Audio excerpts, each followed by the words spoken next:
क्या कोई समाज किसी पशु की प्राण रक्षा के लिए अपने अस्तित्व को दांव पर लगा सकता है? यदि समाज बिश्नोई है और पशु काला हिरन, तो आप इसे पत्थर पर खींची हुई लकीर मान सकते हैं। सलमान को इसकी सजा मिलनी चाहिए, समाज की मांग है। ये लॉरेंस कह रहा है तो भाई ये काले हिरन का उसने शिकार किया है, तो उसको माफी तभी मिलेगी जब गुरु महाराज के आके मंदिर में माफी मांगे, तो समाज सोच सकता है माफी देने के बारे में। यहाँ प्राणियों के लिए समर्पण जीवन देकर भी दिखाया जाता है और जीवन लेकर भी। 15वीं शताब्दी में अस्तित्व में आए बिश्नोई संप्रदाय का इतिहास केवल पेड़ों की रक्षा के लिए सैकड़ों की संख्या में कटने मरने का रहा है। काला हिरण पेड़ों की तुलना में कहीं अधिक महत्व रखता है, जिसके बच्चे को मां बनकर दूध पिलाना बिश्नोई समाज की महिलाओं के भीतर एक सामान्य सा दृश्य है। सिर साटे रूक रहे तो भी सस्तो जाए, जांबे जी कृपा करी नाम भेजड़ी को काटो और सिर कलम करो। आज टीवी पर इसी समाज को ब्लैक बग शिकार में आरोपी कलाकार के पिता सफाई दे रहे हैं। तो मैंने सलमान से पूछा, मैंने कहा कि किसने किया कुछ नहीं, तो कहने मैं तो काबिल नहीं, जब ये हुआ है तो मैं तो गाड़ी में भी नहीं था, और वो मुझसे झूठ नहीं बोलेगा। या उनकी महिला मित्र क्षमा मांग रही हैं। मैं आपको ये गारंटी के साथ कह सकती हूँ कि सलमान 1998 में उनकी उम्र बहुत कम थी और उनको ये नहीं पता था कि ये जो ब्लैक बग है उनकी पूजा करते हैं, वरना वो कभी भी ऐसा नहीं करते। पर ये क्षमा मिलनी लगभग असंभव है। आखिर क्या कारण है सलमान के प्रति बिश्नोई समाज के इस गुस्से का? क्या किया था सलमान ने सितंबर 1998 की उस काली रात को? कैसे बना वो बिश्नोई समाज का शत्रु? और क्यों बिश्नोई समाज एक काले हिरन के लिए अपना जीवन खपा सकता है? जानेंगे आज द रेड फाइल्स के इस विनाशक प्रकरण में। हमारा समर्पण आकर्षक है तो चैनल को सब्सक्राइब कर लें।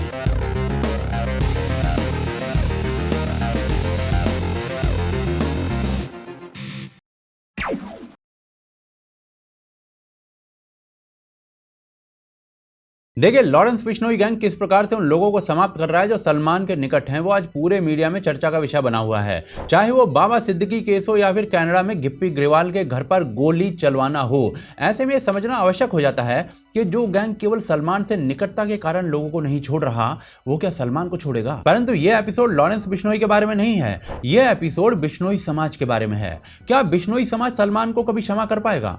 ये समझने के लिए 3 चीजें समझनी पड़ेंगी। पहली, बिश्नोई समाज का इतिहास। दूसरी, सलमान ने ब्लैक बग के साथ क्या किया था उस रात। और तीसरी, ब्लैक बग बिश्नोई समाज के लिए क्या मायने रखता है। चलिए बिश्नोई समाज के इतिहास से आरंभ करते हैं, जिसे बनाया गया था 1485 में गुरु जंबेश्वर द्वारा। 1451 में नागौर के पीपासर गांव में एक राजपूत परिवार में एक बच्चा जन्म लेता है। लोहट पवार और हंसा देवी का ये एक इकलौता बच्चा था जो 50 वर्ष की आयु में पैदा हुआ था। एक योगी के आशीर्वाद से इसका जन्म बताया जाता है। इस बालक का नाम रखा गया जंभराज, जो अपने पहले 7 वर्षों तक बोलता ही नहीं था। जब जंभराज बड़े हुए तो शादी नहीं की और जीवन भी गाय चराकर ही काट रहे थे, और तब 34 वर्ष की आयु में घर बार छोड़ दिया और समरथल दौरा नाम के स्थान पर उपदेश देने लगे। पर इसी के मध्य 1485 में पश्चिमी राजस्थान के मारवाड़ क्षेत्र में भयंकर अकाल पड़ता है। लोग मध्य प्रदेश के मालवा क्षेत्र में पलायन करने लगते हैं। जंभराज इस पूरे समय में लोगों को निःशुल्क भोजन देना और पलायन ना करने के लिए आग्रह करते हैं। यह वो समय था जब भारत पर बाहरी आक्रमण हो रहे थे, हिंदू धर्म को बहुत से लोग छोड़ रहे थे, और इस अकाल के मध्य लोगों ने पेड़ पौधे जानवर सबको काटना और खाना आरंभ कर दिया था। यहाँ से जंभराज को प्रकृति और मानव के मध्य का द्वंद्व दिखता है और वो गुरु जंबेश्वर बन जाते हैं। और उसके बाद 1542 में बिश्नोई संप्रदाय की नींव रखी जाती है। बिश्नोई यानी 20 और 9 यानी 29 नियमों वाला संप्रदाय, वो नियम जो गुरु जंबेश्वर ने ही इस संप्रदाय को दिए थे। इन 29 नियमों में से कई तो केवल जीव जंतुओं और बायोडाइवर्सिटी को बचाने के लिए ही थे, जैसे कि सभी प्राणियों पर दया भाव रखना, हरे पेड़ पौधों को ना काटना, छोड़े गए पशुओं को शरण देना ताकि उन्हें काटने से बचाया जा सके, बैल को स्टरलाइज ना करना, शाकाहारी भोजन करना और नीले रंग के कपड़े ना पहनना, क्योंकि ये रंग इंडिगो नाम के पौधे से बनाया जाता है। इन 29 नियमों के साथ बिश्नोई संप्रदाय बढ़ने लगता है। गुरु जंबेश्वर अपना बाकी पूरा जीवन उपदेश देने, वन्य जीवों की रक्षा करने और पेड़ पौधे लगाने में बिता देते हैं, और उनके नीचे एक ऐसा संप्रदाय खड़ा हो जाता है जो वन्य जीवन के लिए अपना जीवन तक खपा दे। ऐसी ही एक कहानी सुनाता हूँ। अभय सिंह मारवाड़ नाम का एक राजा था। 1726 में इसके राज्य में खेजड़ली नाम का एक गांव आ जाता है। 1730 में अभय सिंह ने अपने एक मंत्री गिरिधर भंडारी को खेजड़ली गांव में भेजा लकड़ी काटने के लिए। ताकि राजा का नया महल बन सके। भंडारी ने गांव वालों से पेड़ काटने का एक्सेस चाहा तो अमृता देवी बिश्नोई के नेतृत्व में गांव वालों ने पेड़ काटने से उन्हें रोक दिया। गिरधर भंडारी ने बिश्नोई गांव वालों को घूस देने का प्रयास किया, जिसे बिश्नोई महिलाओं ने अपने सिद्धांतों पर कुठाराघात की तरह पाया। अमृता देवी बिश्नोई ने कहा कि वो पेड़ कटवाने से बेहतर मरना चुनेंगी। बस फिर क्या था, अमृता देवी बाकी गांव वालों के साथ खेजड़ी नाम के इन पेड़ों से चिपक जाती हैं ताकि उन्हें काटा ना जा सके। गुस्से में राजा के मंत्री और सैनिक अमृता देवी बिश्नोई और उनकी 3 बेटियों को मार देते हैं गला काटकर। अमृता देवी के अंतिम शब्द थे, कटा हुआ सर कटे हुए पेड़ से सस्ता होता है, और ये शब्द बिश्नोई समाज के लिए एक युद्ध घोष बन जाते हैं। जब ये सूचना फैलती है तो 83 बिश्नोई गांव के लोग खेजड़ली गांव की ओर बढ़ने लगते हैं। पंचायत करके निश्चय किया जाता है कि पेड़ किसी भी कीमत पर बचाए जाएंगे। पहले बूढ़े लोग पेड़ों से चिपकने लगते हैं और उसके पश्चात जवान और छोटे छोटे बच्चे भी पेड़ों से चिपकने लगते हैं। इस क्रम में 363 बिश्नोई पेड़ों से चिपकी अवस्था में मार दिए जाते हैं, जिसमें 111 महिलाएं थीं।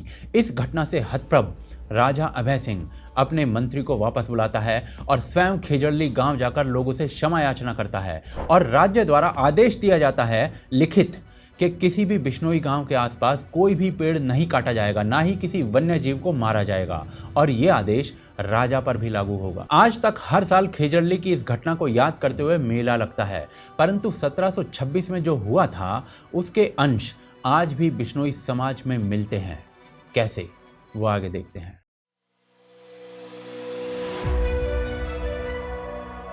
एक समाज जिसके डीएनए में प्रकृति, वन्य जीव और पर्यावरण को बचाने का संकल्प हो, जो उस समय से प्रकृति की रक्षा कर रहा है जब 5 स्टार एनवायरमेंटलिस्ट जैसे शब्द कदाचित अपने गर्भ में भी नहीं थे। उस समाज के घर में जाकर यदि आप चिंकारा का आखेट करते हो तो समाज क्या करेगा? टारगेट क्या है तुम्हारे? लक्ष्य तो सर सलमान खान मारना जी, और कोई लक्ष्य नहीं है। सलमान के साथ जो हो रहा है उसे समझने के लिए इतिहास बिश्नोई घटनाओं से भरा पड़ा है। 1940 में बिश्नोई समाज ने बहावलपुर के नवाब के विरुद्ध आंदोलन छेड़ दिया था और उसे उस क्षेत्र में शिकार करने पर रोक लगाने के लिए मजबूर कर दिया था।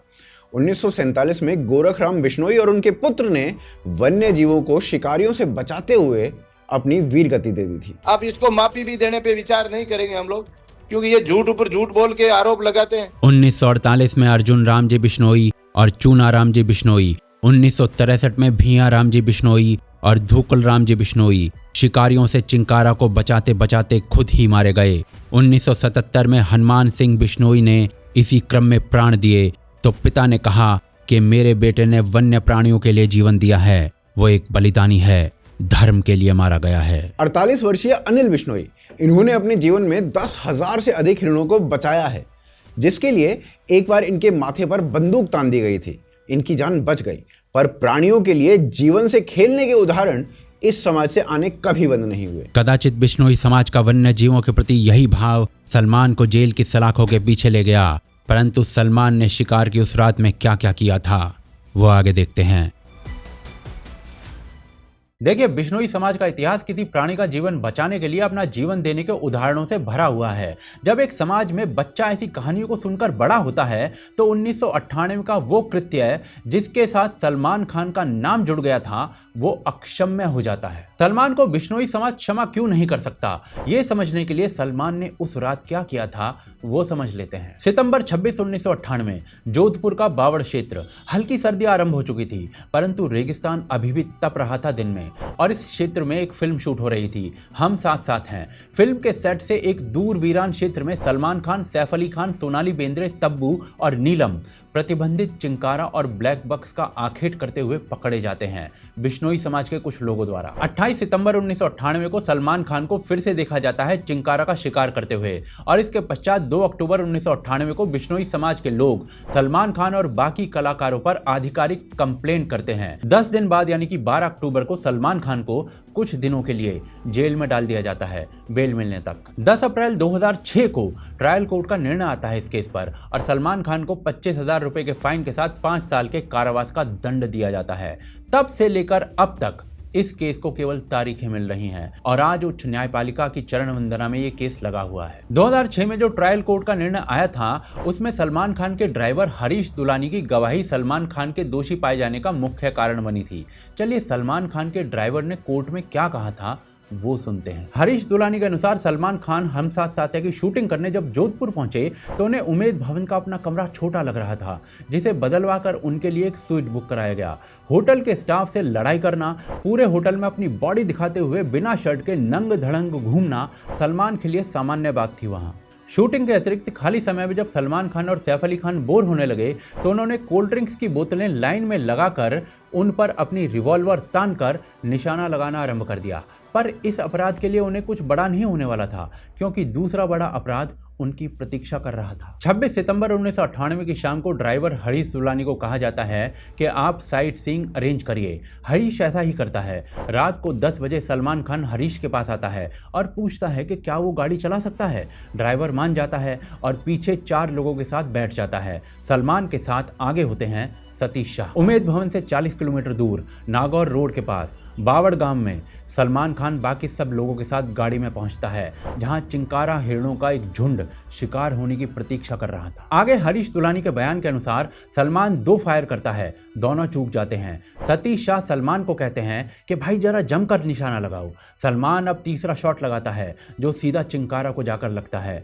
सलमान गाड़ी से नीचे उतरता है, चिंकारा का सर पकड़ता है और चाकू निकालकर गर्दन अलग कर देता है। इसके बाद एक और चिंकारा का शिकार किया जाता है। दोनों हिरण उठाए जाते हैं, गाड़ी में रखे जाते हैं, होटल ले जाकर रात को 2:30 बजे होटल की किचन खुलवाई जाती है और हिरण को ये लोग खा जाते हैं। अगला दिन यानी कि 27 सितंबर आता है। हरीश दुलानी यानी गाड़ी का ड्राइवर गाड़ी को धोता है और गाड़ी फिर से शिकार के लिए रेडी थी। पर उस दिन सलमान शिकार नहीं करता, केवल गाड़ी को हिरणों के पीछे दौड़ाता रहता है, तब तक जब तक भागते भागते हिरण थक कर चूर नहीं हो जाते। परंतु इसी रात को ये लोग फिर से वापस आते हैं और एक ब्लैक बक को और मारते हैं। 1 अक्टूबर को फिर से सलमान पूरी फिल्म की स्टार कास्ट के साथ वापस आते हैं और 2 ब्लैक बक फिर से मार गिराए जाते हैं। परंतु इस बार गुड्डा बिश्नोई में रहने वाले चोगाराम इन लोगों को देख रहे थे। वो इनकी जिप्सी का पीछा कर रहे थे। ये वही चोगाराम बिश्नोई थे जिनकी कंप्लेंट पर सलमान को बंदी बना लिया गया था, बाकी अन्य स्टार्स के साथ, जिसमें नीलम और तब्बू भी थे। यही केस आज तक चल रहा है। इसी केस के कारण लॉरेंस बिश्नोई सलमान खान के पीछे पड़ा हुआ है। परंतु क्यों? ऐसा क्या महत्व है ब्लैक बक का बिश्नोई समाज में, जो किसी सुपरस्टार को दी जा रही हत्या की धमकी को भी सही ठहरा दिया जाए? वो आगे देखते हैं। काला हिरन यानी ब्लैक बक, वो वन्य जीव जिसके लिए एक समाज जीवन देने को तत्पर है। उसका जीवन बहुत से लोगों के लिए क्रीड़ा का विषय रहा है। पोस्टमार्टम का जो रिपोर्ट था उसमें था शायद कि एक जानवर का डाइड ऑफ ओवर ईटिंग और दूसरा fell off a wall, broke his leg and eaten by a dog. Gujarat, Maharashtra, Tamil Nadu और राजस्थान के कुछ क्षेत्रों में पाए जाने वाले ब्लैक बक को बड़े बड़े राजघराने पालते थे ताकि अपने चीतों के साथ मिलकर उसका शिकार किया जा सके।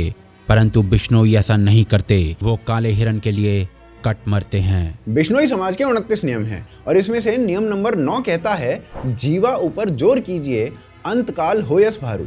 यानी यदि आप किसी पशु या वन्य प्राणी को दर्द देते हैं तो आपका अंत समय बड़ा कष्टदायी होगा। बिश्नोई समाज के लोग इस वेदना के साथ पलते हैं, बढ़ते हैं। पशु रक्षा उनके डीएनए में होती है और काले हिरण के लिए उनके प्रेम का कारण इससे कहीं अधिक है। बिश्नोई समाज के मध्य शताब्दियों से चली आ रही एक मान्यता के अनुसार बिश्नोई लोग मृत्यु के उपरांत एक काले मृग यानी हिरण के रूप में दूसरा जन्म लेंगे। एक दूसरी मान्यता के अनुसार बिश्नोई समाज के गुरु जाम्बाजी महाराज ने अपने फॉलोअर्स को कहा था कि काला हिरण में मेरे अस्तित्व को देखना। दोनों मान्यताएं एक्सप्लेन करती हैं कि ब्लैक बक क्यों महत्वपूर्ण है। बिश्नोई समाज के लिए काला हिरण उनके गुरु जम्बाजी महाराज का ही एक रूप है। यदि एक बिश्नोई के खेत में काले हिरण का झुंड आ गया तो वो अपनी फसल को नष्ट होते हुए देख सकता है, पर उस झुंड को भगाने का नहीं सोच सकता। नहीं, मैं तो आपने 3 निर्णय यहाँ मारा तो फिर भवाद में अंदर घोड़ा फार्म के अंदर हलाल करके वहाँ उनको खाना बना के खाया है ना, वो कहाँ हुआ बताओ? यहाँ 3 मारे। रात की 1:30-2 बजे की बात है। एंड जिसने पकड़ा उस टाइम शाम 3 बजे, रात की 3 बजे। दूसरे दिन मैं साथ में था। मलकान सिंह जी थे, जसवंत सिंह जी भाई थानाराम जी थे, भंवरलाल और ये भैया था सागर राम, ये वन विभाग के स्टाफ थे। सलमान अंदर पकड़ा हुआ था, मैं भी साथ में था। बिश्नोई वो समुदाय है जो शताब्दियों से इन प्राणियों के साथ रहता आ रहा है। ये वो लोग हैं जो शाम होने की प्रतीक्षा करते हैं ताकि इन प्राणियों को कुछ खिला सकें।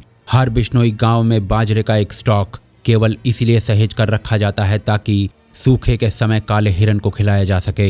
बिश्नोई माताएं इन हिरणों को अपने बच्चे के हिस्से का दूध तक पिला देती हैं। यदि एक समुदाय एक प्राणी में अपने गुरु को देख रहा है और यदि आप उसके क्षेत्र में जाकर ही उस प्राणी का आखेट करें अपने मनोरंजन के लिए, अपने स्वाद के लिए, तो वो समुदाय उस प्राणी के लिए अपने जीवन का त्याग करने को भी तत्पर दिखेगा और उसी समाज का कोई दूसरा व्यक्ति आपका जीवन लेने को भी तत्पर दिखेगा। छत्रपति शिवाजी एक बार अपनी बाल्यावस्था में एक कसाई को देख लेते हैं। वो बलपूर्वक एक गाय को उठाकर ले जा रहा था। वो गाय को छोड़ने का आग्रह करते हैं उससे। जब ऐसा नहीं होता तो कसाई को इसकी कीमत अपने प्राणों को देकर चुकानी पड़ती है। ये छत्रपति शिवाजी की भावनाएं थी गाय के लिए। जिस प्रकार से गाय हिंदुओं में पवित्र मानी जाती है, उसी प्रकार से घोड़ा यूएसए में काउबॉय समुदाय में पवित्र माना जाता है। इनफैक्ट यूएसए में घोड़े का मांस मानव भक्षण के लिए प्रतिबंधित है। हिंदुओं में बिश्नोई समाज भगवान विष्णु में आस्था रखने वाला वो समुदाय है जो गाय से एक कदम आगे जाकर हिरण या अन्य प्राणियों की भी रक्षा करता है। आज के समय में जब हम संविधान से चलने वाले भारत में रहते हैं, इसी भारत के संविधान के कानून को मानकर एक और बिश्नोई समाज सलमान पर केस करता है, उसे लड़ता है और पिछले 26 वर्षों से ये केस चल रहा है। और दूसरी ओर इसी कानून को तोड़कर एक दूसरा व्यक्ति जो इसी बिश्नोई समुदाय से संबंध रखता है, वो सलमान को समाप्त करने की धमकी देता है। लॉरेंस बिश्नोई द्वारा सलमान के समक्ष ऑप्शन रखा गया है क्षमा मांगने का बिश्नोई समाज के मंदिर में जाकर, पर उस विषय में सलमान के पिता का कहना है कि सलमान तो शिकार के समय वहां पर था ही नहीं। उसको नहीं है शौक जानवर मारने का, ये जानवरों से मोहब्बत करता है। अब यदि ऐसी स्थिति उत्पन्न हो जाती है सलमान या उसके परिवार की तरफ से, तो क्षमा का प्रश्न ही नहीं उठता है। वो भी उस समाज के द्वारा जो ब्लैक बक में अपने गुरु का रूप देखता है। सलमान का निर्णय न्यायपालिका करेगी, परंतु बिश्नोई समाज पर हुआ आघात कदाचित उन्हें सलमान को क्षमा ही ना करने दे कभी। आप इस विचार से सहमत हैं या नहीं, हमें कमेंट्स के माध्यम से बताएं। चैनल को सब्सक्राइब करें और वीडियो को शेयर अवश्य करें। सपोर्ट करें हमारे कार्य को patreon.com और UPI के माध्यम से। साथ ही रेड फाइल्स का जो दूसरा एपिसोड आपको इस समय स्क्रीन पर दिख रहा है, उसे अवश्य देखें, जो आपको लॉरेंस बिश्नोई की कहानी बताएगा सच्ची। अगले सप्ताह फिर मिलते हैं रेड फाइल्स के एक और विनाशक प्रकरण में।